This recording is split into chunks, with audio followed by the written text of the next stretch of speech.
A few days ago, I published a review for Call of Duty Modern Warfare. The majority of what I had to say was definitively positive. The campaign to me was an excellent divergence from typical storytelling and certainly from what Call of Duty had been reduced to in recent years.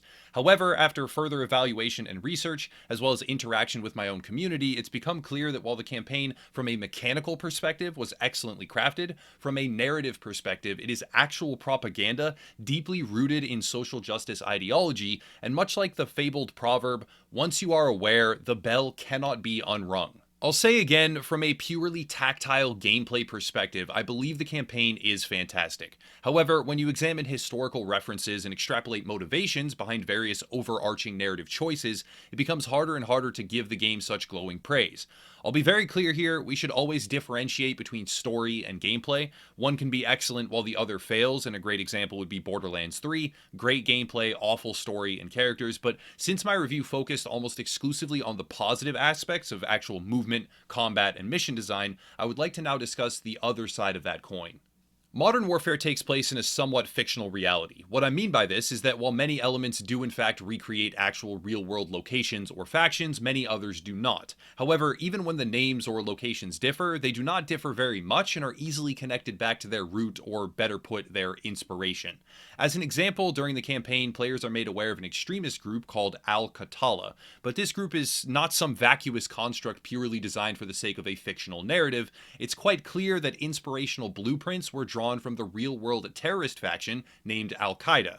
There is nothing inherently wrong with that by itself. Many other games utilize a similar tactic. Some draw inspiration from companies and change names or logos for the sake of copyright. Others base their narrative off of real-world circumstances, but simply change the likeness and name of those involved for privacy reasons. It's a very long list of possible explanations, but that's not what is important. What is important for Call of Duty is that almost everything you see, aside from individual instances of combat, is loosely based on historical and real-world events.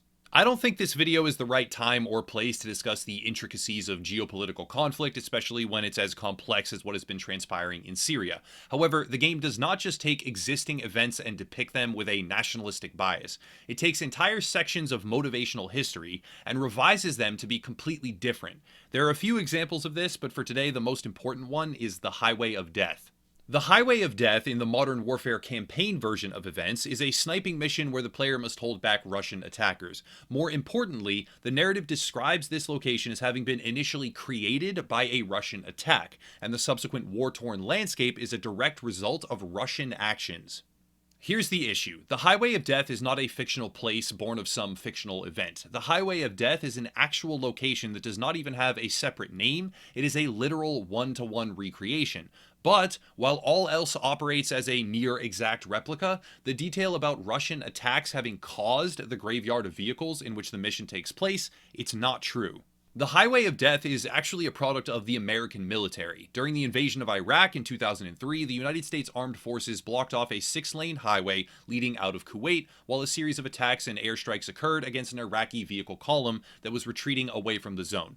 Additionally, it was later uncovered that the column was partially comprised of civilians, families, and refugees. So what transpired was not merely a cut-and-dry elimination of military assets, it was a complicated and controversial operation.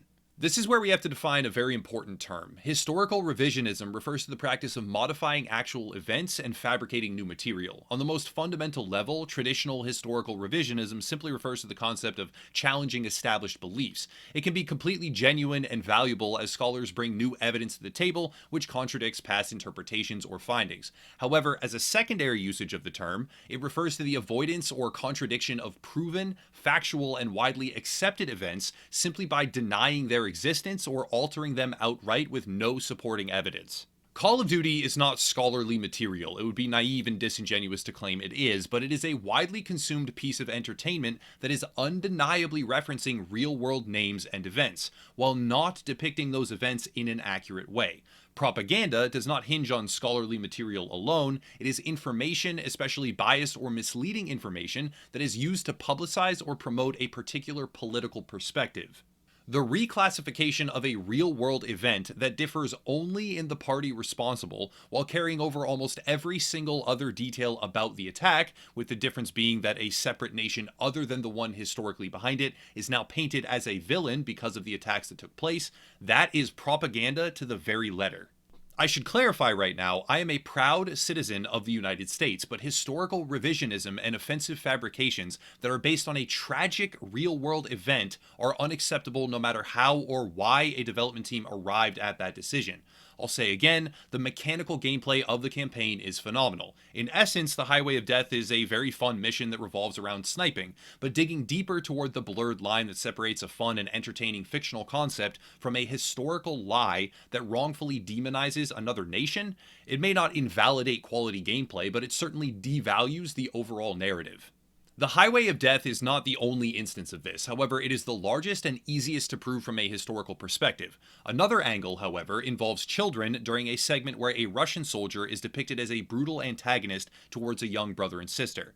This mission is honestly difficult to play. It succeeds in provoking an emotional response from the player, it succeeds in meshing new gameplay pacing with a sense of dread and urgency, but if we remember that the game has also revised historical truth to paint Russia as the aggressor behind acts that they definitively did not commit, and then realize that this is a Russian soldier acting in a way that crosses all boundaries of moral and ethical integrity, it gets harder and harder to understand the demonic representation of Russia as a nation. Here is where we need to shift gears and discuss motivation. Why is the game so focused on Russia? Why are the developers fully content to modify actual historical events to further demonize a country and military that is already depicted as a horrific adversary, lacking any and all regard for basic humanity in this game? In my eyes, the reason is simple. Russia is one of the only politically correct targets that allows for a somewhat plausible narrative to be constructed that also provides an opportunity to create shock value and frame it all in a geographical location that meshes with current headlines. In the modern social justice landscape, victimhood is practically a tangible currency. I don't think it is even possible to construct a hierarchy of which minorities have more social credit as a function of past events and which have less, but one thing remains true. White heterosexual men are widely accepted by social justice fanatics as having no rightful claim to victimhood points at all, therefore they are fair game. Insulting a minority leads to massive amounts of legacy and social media backlash. Insulting a white man, no one bats an eye. Whether or not you or I agree with this is irrelevant. Many minority groups have undergone horrific struggles in the past and present, which are now being used as a political tool by politicians to garner voting blocks, by companies to sell more product, and by any number of other powerful interests to further their own goals by appealing to or catering to certain demographics. This is natural capitalism. But the other side of that coin, opposite from specifically appealing to one group, is avoiding backlash from that same group or any surrounding group of people. Call of Duty Modern Warfare was clearly designed to sell best in America. The United States is the largest consumer of video game entertainment per capita bar none, and even considering China's population advantage, the United States still competes in terms of total spending. This means that in order to avoid backlash and appeal to all demographics in America, the development team had very limited options. Modern Warfare threaded the needle. The campaign tackles domestic terrorism and even has female combatants, which was already enough to spark the ire of overly sensitive gaming media hacks, but then even the inclusion of a simple killstreak, white phosphorus, had the journalistic weasels all bent out of shape, despite nukes and poison gas and dozens of other mechanics in previous installations that were much, much worse. The campaign was sold on morally gray mission structures, and there was just enough material to market that claim, while also creating enough controversy from sensitivity warriors to lend credence to that end. But when we look at the possible list of villains, because Russian forces are without any shadow of a doubt the true villains behind the game's main campaign, it's not very long. A Middle Eastern antagonist is partially done, but they don't commit, because American political controversy is a minefield in which one of those mines is undeniably Islamophobia.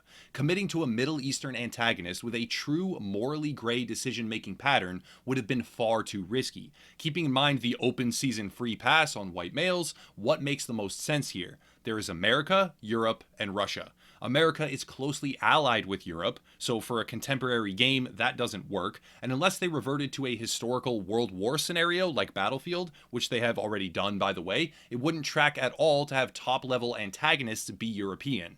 Russia, however, has a history of tension with the US. In fact, during the most recent presidential race, Russian influence, quote unquote, is being broadcasted by certain political activists far and wide as the prevailing cause behind what they consider to be an undesirable outcome. I can't prove or disprove what did or did not happen back in 2016, but accusing Russia of interfering or otherwise tampering with our democratic process is rampant right now.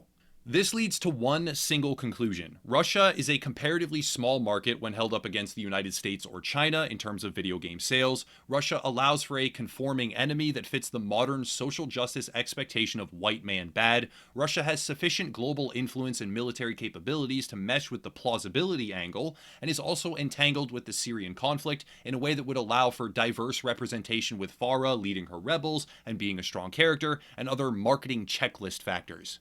Call of Duty Modern Warfare effectively constructed a perfect creation. Perfect in one singular sense. It is controversial without actually being controversial in any market that they wanted it to sell to. The bottom line is that the Call of Duty campaign from a gameplay perspective is excellent. The gameplay is, in my eyes, the most important factor by far. But from a narrative perspective, I can't shake the now growing feeling that it is a manipulative piece of propaganda designed simply to circumvent mass outrage, spark some, and lie heavily along the way while revising history and caving in a subtle yet definitively offensive way to social justice culture. This makes no mention of the maps being purposefully designed to offer a safe space to players, as per a pre-release developer interview, and by safe space they mean camping locations for newbies, which means my speculation that they were intentionally returning to a Modern Warfare 3 type of map design and still focusing on creating a solid experience overall was completely wrong. They legitimately designed the maps to encourage campers and make the game way easier for new players at the expense of veterans, which is complete garbage. But that might be its own entire video, who knows. That's it for today. Still a pretty good game, but knowing more, not as good. If you want to support, there are links down below: Patreon, Twitter, merch, etc., but I'll cut it there and stop rambling. As always, thank you all for watching, and have a nice night.